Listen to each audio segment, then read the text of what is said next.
स्त्री. स्त्री थकत नाही, हारत नाही, हरली तरी रडत बसत नाही. ती धडपडते, मार्ग शोधते. स्त्री सतत कार्यमग्न असते, एखाद्या मुंगीसारखी.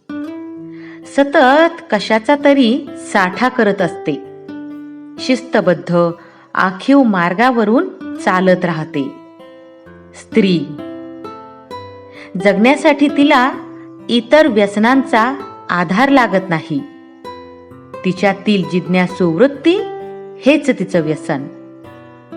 ती जगते, गर्भाशयात मारली गेली नसेल तर नक्कीच जगते. स्त्री धारण करते, पोषण करते, जगते तशीच जगवते. ती मोडत नाही, ती थकत नाही, अतीव दुःखानेही ती कोलमडत नाही. स्त्री तत्वज्ञान जगते. जगण्याची कला ती उपजतच जाणते.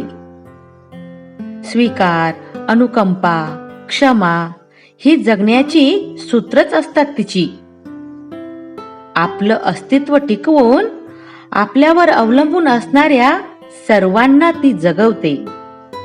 ही तपस्या तीच करू शकते. स्त्री धात्री असते, म्हणूनच चिवट आणि संयमी असते. आदिशक्ती तू, प्रभूची भक्ती तू, झाशीची राणी तू, मावळ्यांची भवानी तू, प्रयत्नांना लाभलेली उन्नती तू, आजच्या युगाची प्रगती तू, आजच्या युगाची प्रगती तू.